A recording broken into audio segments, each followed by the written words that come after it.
नमस्कार श्रोते हो, स्वागत आहे आपलं सफर कथा विश्वाची विदर्शना या यूट्यूब चॅनलवर. आपण आहोत मुंशी प्रेमचंद यांच्यासोबत गोदान या कादंबरीच्या सफरीवर. मागील 30 भाग आपण पाहिले नसल्यास नक्की पहावेत. आजचा भाग 31. रायसाहेबांचं दैव बलवत्तर होतं. त्यांच्या 3ही मनीषा पूर्ण झाल्या होत्या. मुलीचं लग्न मोठ्या थाटामाटात आणि धामधुमीत झालं होतं. दावा त्यांनी जिंकला होता. निवडणुकीत ते केवळ जिंकलेच नव्हते तर होम मिनिस्टरही झाले होते. सगळीकडून त्यांच्यावर अभिनंदनाचा वर्षाव होत होता. तारांवर तारा येत होत्या. हा दावा जिंकून त्यांनी तालुकेदारांच्या प्रथम श्रेणीत स्थान मिळवलं होतं. तसे पहिल्यापासूनच ते प्रतिष्ठित आणि सन्मानित होते. पण आता त्यांची मुळं अधिक खोलवर गेली होती, अधिक मजबूत बनली होती. वृत्तपत्रातून वारंवार त्यांचे फोटो झळकत होते. त्यांच्याबद्दल लिहून येत होतं. कर्ज वाढलं होतं, पण त्याची आता रायसाहेबांना पर्वा नव्हती. नवीन मिळालेल्या मिळकतीतला छोटासा हिस्सा विकून ते कर्जमुक्त होऊ शकत होते. सुखाची जी सर्वोच्च कल्पना त्यांनी केली होती त्यापेक्षा कितीतरी उंचीवर ते जाऊन पोहोचले होते. जेव्हा रायसाहेबांचे जुने, त्यांच्याकडून पराभूत झालेले शत्रू सूर्यप्रतापसिंह यांनी त्यांचा मोठा मुलगा रुद्रपालसिंह याच्याशी आपल्या कन्येच्या विवाहाबद्दल विचारणा केली, तेव्हा आपला सगळ्यात मोठा विजय झाला असे त्यांना वाटले. रायसाहेबांना आपल्या मुलीचा विवाह झाला, होम मिनिस्टर मिळाली किंवा दावा जिंकला, यापेक्षा अधिक खुशी त्यांच्या विचारण्यामुळे झाली. जो सूर्यप्रतापसिंह कित्येक महिने त्यांना आपल्या कुत्र्यापेक्षाही हीन दर्जाचा मानत होता, तो आज त्यांच्या मुलाबरोबर आपल्या मुलीचा विवाह करू इच्छित होता. केवढी असंभव गोष्ट. रुद्रपालसिंह सध्या MA करत होता. मोठा निर्भीक, पक्का आदर्शवादी, स्वतःवर विश्वास ठेवणारा, अभिमानी, रसिक आणि आळशी तरुण होता. आपल्या वडिलांची धनाची आणि मानाची लालसा त्याला आवडत नव्हती. रायसाहेब सध्या नैनितालमध्ये होते. त्यांचा सांगावा ऐकल्यावर ते आनंदाने फुलून गेले. विवाहाच्या बाबतीत ते आपल्या मुलावर कुठलाही दबाव टाकू इच्छित नव्हते, पण त्यांची खात्री होती ते जे काही ठरवतील त्याबद्दल रुद्रप्रतापसिंहाची काही तक्रार असणार नाही. सूर्यप्रतापसिंहाशी नातं जोडणं एक अशी सौभाग्याची गोष्ट होती की रुद्रपालसिंह सहमत न होण्याचा विचारही त्यांच्या मनात येऊ शकला नाही. त्यांनी ताबडतोब रायसाहेबांना शब्द दिला आणि लगेचच रुद्रपालला फोन लावला. रुद्रपाल म्हणाला, मला मान्य नाही. रायसाहेब आपल्या जीवनात कधीच इतके निराश झाले नव्हते, इतके कधी संतापलेही नव्हते. काय कारण? वेळ आली की सांगेन.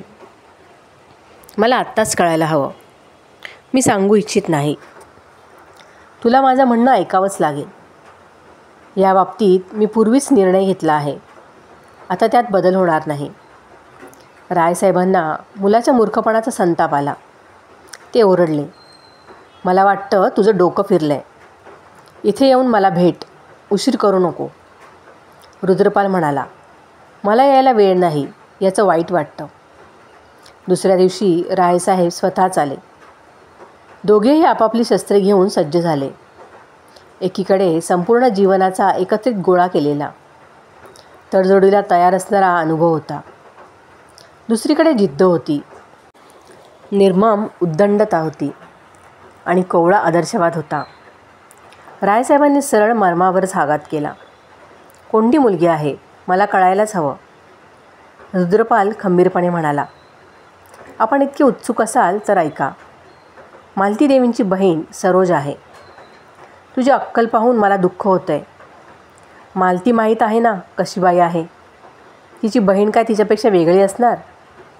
रुद्रपालने कपाळावर आटी घालत म्हटलं, या बाबतीत मी आणखी काही बोलू इच्छित नाही. माझं लग्न होईल तर ते फक्त सरोजशीच होईल. मी जिवंत असेपर्यंत हे शक्य नाही. आपल्यानंतर होईल. अच्छा, तुझा असा विचार आहे तर. रायसाहेबांचे डोळे पाणावले. सगळं जीवनच उजाड झाल्यासारखं झालं. मिनिस्ट्री, सगळी जमीन, मानमान्यता सगळं शिळ्या फुलांसारखं निरानंद झालं. जीवनातील सारी साधना व्यर्थ वाटू लागली. त्यांच्या पत्नीचा जेव्हा मृत्यू झाला तेव्हा ते अवघे 36 वर्षांचे होते. ते विवाह करू शकत होते आणि भोगविलासाचा आनंद उपभोगू शकत होते. सगळ्यांनी त्यांना पुन्हा लग्न करण्याचा आग्रहही केला, पण त्यांनी या लहान बालकांची तोंडं पाहिली आणि विदूर जीवनाची साधना स्वीकारली. त्यांनी जसं काही तलवार उपसत म्हटलं, होय, माझ्यानंतरच होईल, पण त्याला अजून खूप अवकाश आहे. रुद्रपालने जशी गोळी चालवली, देव करो आणि आपण अमर होत, सरोजशी माझं लग्न झालं आहे. खोटं, मुळीच नाही, प्रमाणपत्र आहे. रायसाहेब दुखावले. इतक्या हिंस्र डोळ्यांनी त्यांनी त्याच्याकडे पाहिलं की कधी कुणा शत्रूकडेही त्यांनी या नजरेने पाहिलं नसेल. शत्रू जास्तीत जास्त त्यांच्या स्वार्थावर आघात करू शकतो किंवा त्यांच्या देहावर वा सन्मानावर, पण हा आघात त्यांच्या मर्मस्थलावर होता. येथे त्यांची जीवनाची संपूर्ण प्रेरणा संचित होती. एक वावटळ आली आणि तिने त्यांचं जीवन मुळापासूनच उपटून टाकलं. आता ते पूर्णपणे अपंग झालेत. त्यांचं सगळं जीवनच नष्ट झालं आहे, सगळं जीवन. रुद्रपाल निघून गेला होता. रायसाहेबांनी कार मागवली आणि ते मेहतांना भेटायला निघाले. मेहतांची इच्छा असली तर ते मालतीला समजावू शकतील. सरोजही त्यांची अवहेलना करणार नाही. 10-20 हजार रुपये खर्च करून विवाह थांबवू शकला तर तेही द्यायला तयार आहेत. आपल्या स्वार्थाच्या नशेत त्यांच्या एक गोष्ट लक्षात आली नाही की अशा प्रकारचा प्रस्ताव मेहतांकडे घेऊन जाण्यात काही अर्थ नाही. त्यांना त्यांच्याबद्दल मुळीच सहानुभूती वाटणार नाही. मेहतांनी सगळा वृत्तांत ऐकला. मग गंभीरपणे म्हणाले, हा तर आपल्या प्रतिष्ठेचा प्रश्न आहे. रायसाहेब त्यांच्या बोलण्याचा रोख समजू शकले नाहीत. उसळून म्हणाले, होय, प्रतिष्ठेचा आहेच हा प्रश्न. राजा सूर्यप्रताप सिंहांना तर आपण ओळखताच. मी त्यांच्या मुलीलाही पाहिलं आहे. सरोजची बरोबरी तिच्या पायाच्या धुळीशीही होऊ शकणार नाही. पण मुलाच्या अकलेवर दगड पडलेत ना. मग मारा गोळी. आपल्याला काय करायचं, तो पस्तावेल. ओ, हे तर बघवलं जात नाही मेहताजी. मिळणारी प्रतिष्ठा सोडवत नाही. या प्रतिष्ठेसाठी मी माझी अर्धी जमीन जायदाद सोडायला तयार आहे. आपण मालती देवींना समजावलं तर काम होईल. त्यांच्याकडूनच नकार आला तर रुद्रपाल डोकं आपटत बसेल. ही नशा 10-5 दिवसात आपोआप उतरेल. हे प्रेम वगैरे काही नाही, केवळ सणक आहे. पण मालती काहीतरी लाच घेतल्याशिवाय ऐकणार नाही. आपण जे काही सांगाल ते मी देईन. तिची इच्छा असेल तर तिला मी इथल्या डफरीन हॉस्पिटलची इन्चार्ज करेन. समजा तिला आपण हवे असाल तर आपण तयार व्हाल. जेव्हापासून आपल्याला मिनिस्ट्री मिळाली आहे, आपल्याबाबत तिचे विचार निश्चितपणे बदलले असणार. रायसाहेबांनी मेहतांकडे पाहिलं. त्यावर मिश्किल हसू होतं. त्यांना समजलं. व्यथित स्वरात म्हणाले, आपल्यालासुद्धा थट्टा करायला हीच वेळ मिळाली ना. मी आपल्याकडे यासाठी आलो होतो की माझा विश्वास होता की आपण माझ्या परिस्थितीवर विचार कराल आणि मला योग्य सल्ला द्याल. पण आपण तर मलाच बनवायला निघालात. ज्याचे दात दुखत नाहीत तो दाताचा ठणका काय समजणार. मेहता गंभीर स्वरात म्हणाले, क्षमा करा. आपण प्रश्नच असा आणलात की त्यावर गंभीर विचार करणं मला हास्यास्पद वाटलं. आपल्या विवाहाला आपण जबाबदार असाल. मुलाच्या जागरणाची जबाबदारी आपण आपल्या शिरावर का घेता. विशेषतः आपला मुलगा सज्ञान आहे. आपला फायदा तोटा तो समजू शकतो. जाऊन आरामात बसा. सरोजपेक्षा चांगली सून आपल्याला मोठ्या मुश्किलीने मिळेल. रायसाहेब म्हणाले, बहीण तर मालतीचीच आहे ना. मेहता चिडून म्हणाले, मालतीची बहीण असणं यात काय अपमानाची गोष्ट आहे. मालतीला आपण समजून घेतलं नाहीत. समजून घेण्याचा प्रयत्नही केला नाहीत. मलाही आधी असंच वाटायचं, पण आता कळलं. आगीत पडल्यावरच झळाळणारा खरा धातू आहे मालती म्हणजे. ती अशी वीरांगणा आहे जी जरूर पडेल तेव्हा आपलं शौर्य दाखवते. एरवी नुसतीच तलवार फिरवत चालत नाही. आपल्याला माहीत आहे खंदांची आज कशी परिस्थिती झाली आहे. रायसाहेबांनी सहानुभूती दाखवत म्हटलं, ऐकले आणि अनेकदा वाटलं की त्यांना भेटावं. पण वेळ मिळाला नाही. मिलमध्ये आग लागली, तेच त्यांच्या सर्वनाशाचं कारण झालं.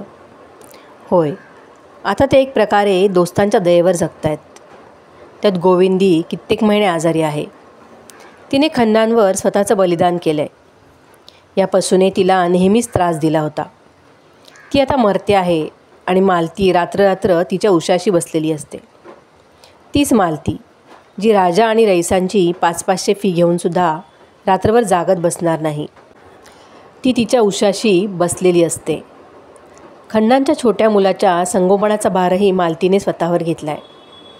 हे तिच्यातील मातृत्व तिच्यात कुठे निद्रावस्थेत होतं मला कल्पना नाही. पण मालतीचं हे रूप पाहून तिच्याविषयी मनात विलक्षण श्रद्धा निर्माण झाली. खरं तर आपल्याला माहीत आहे, मी अतिशय जडवादी आहे. आता अंतरातल्या बदलाबरोबर तिच्या रूपातही मला देवत्वाचा भास होऊ लागला आहे. मानवता इतकी बहुरंगी आणि इतकी सामर्थ्य आहे याचा प्रत्यक्ष अनुभव मला होऊ लागला आहे. आपल्याला तिला भेटायचं असेल तर चला, या निमित्ताने मीही आपल्याबरोबर येईन. रायसाहेबांनी संदिग्धपणे म्हटलं. आपणच जिथे माझं दुःख समजू शकला नाहीत तिथे मालती देवी काय समजणार. उगीचच मला लज्जित व्हावं लागेल. असं बोलता बोलता ते उठून उभे राहिले आणि सावकाश दाराकडे निघाले. जो गुंता सोडवायला आले होते त्याची गुंतागुंत वाढलीच होती. अंधार अधिकच गडद झाला होता. मेहतांनी कारपर्यंत येऊन त्यांना निरोप दिला. रायसाहेब सरळ बंगल्यावर आले आणि वर्तमानपत्र उचललं. एवढ्यात तंखांचं कार्ड मिळालं. तंखांची त्यांना घृणा वाटत होती. त्यांना त्यांचं तोंडही पाहायचं नव्हतं. पण यावेळी मनाच्या दुर्बल अवस्थेत त्यांना कोणा सहानुभूती दाखवणाऱ्याची गरज होती. बाकी काही केलं नाही तरी त्यांच्या भावना नीटपणे समजू शकेल आणि त्यांना सहानुभूती दाखवू शकेल अशा व्यक्तीची गरज वाटत होती त्यांना. त्यांनी तंखांना लगेच आत बोलावलं. तंखा दबक्या पावलांनी आणि रडक्या चेहऱ्याने आत आले आणि खाली झुकून नमस्कार करत म्हणाले, मी आपलं दर्शन घेण्यासाठी नैनितालला निघालो होतो. सौभाग्याने आपले इथेच दर्शन झालं. आपली प्रकृती ठीक आहे ना? त्यानंतर त्यांनी मोठ्या मनोरंजक शैलीत त्यांचं यशोगान गायला प्रारंभ केला. अशी होम मेंबरी कोण काय करू शकेल? जिकडे पाहावं तिकडे हुजूर. आपलीच चर्चा होती आहे. हे पद हुजूरांना शोभतं. यावेळी ते आपली मागची वागणूक पूर्णपणे विसरले होते. रायसाहेब मनात विचार करत होते, हा माणूस किती धूर्त आहे. आपली गरज असेल तेव्हा गाढवालाही हा दादा म्हणणार. अगदी विश्वासघातकी आणि निर्लज्ज. पण त्यांना त्याचा राग आला नाही, दया आली. विचारलं, आजकाल आपण काय करता? काहीच नाही हुजूर, बेकार बसून आहे. त्याच अपेक्षेने आपल्याकडे आलो आहे. आपल्या जुन्या सेवकांकडे आपण लक्ष पुरवावं. आजकाल मोठ्या अडचणीत आहे. राजा सूर्यप्रताप सिंहांना तर आपण ओळखताच. आपल्यापुढे ते कुणालाच किंमत देत नाहीत. एक दिवस आपली निंदा करू लागले. मला ऐकवलं नाही. मी म्हटलं, पुरे करा महाराज. रायसाहेब माझे स्वामी आहेत. मी त्यांची निंदा ऐकू शकत नाही, बस. याच गोष्टीवर भडकले. मीही मग सलाम केला आणि घरी निघून आलो. जेव्हापासून आपण मिनिस्टर झालात तेव्हापासून त्यांच्या छातीवर साप सरपटतोय जणू. माझे सगळेचे सगळे पैसे हडप केले. देण्याचं नाव नाही. आपल्या कुळांवर इतका अत्याचार करतात की काही विचारू नका. कोणाची अब्रू सुरक्षित नाही. दिवसाढवळ्या बायकांना. कारचा आवाज आला आणि राजा सूर्यप्रताप सिंह उतरले.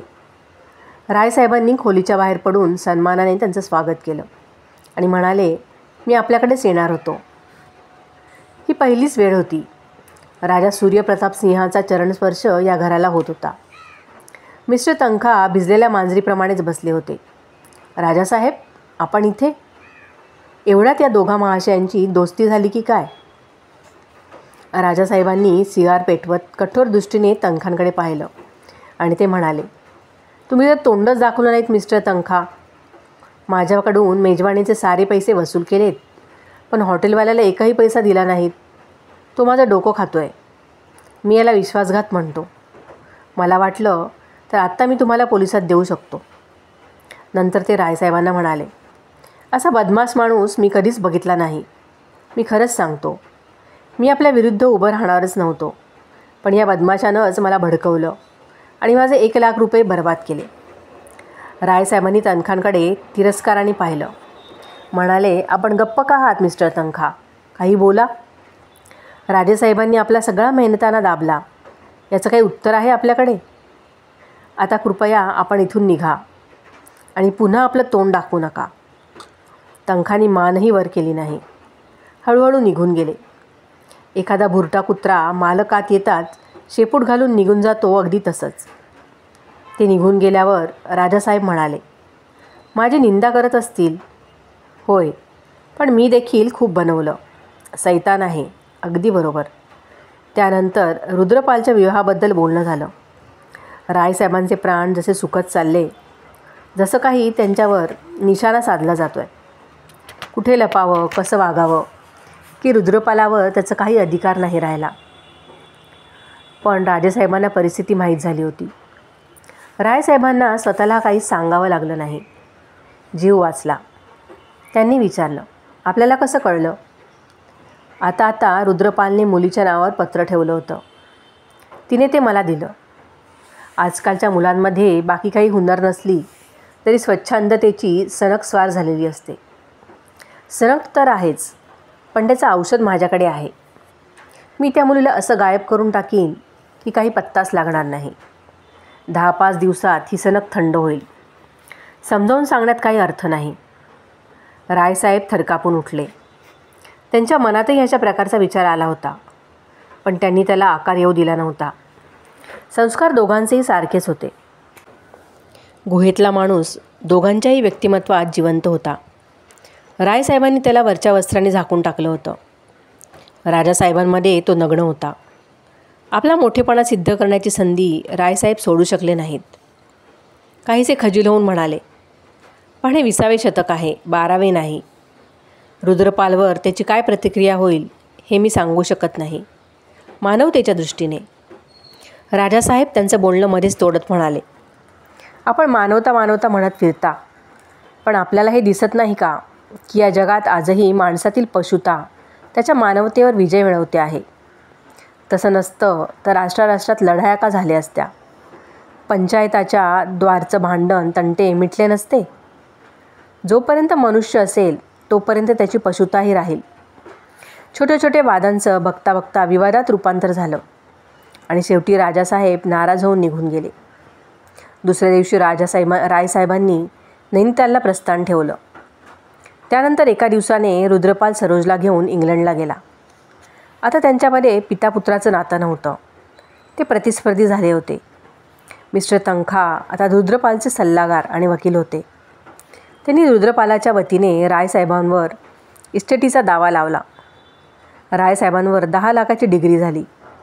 त्यांना डिग्रीचं एवढं दुःख झालं नाही जेवढं अपमानाचं झालं. अपमानापेक्षाही दुःख झालं ते यासाठी की जीवनातील संचित अभिलाषा धुळीला मिळाली.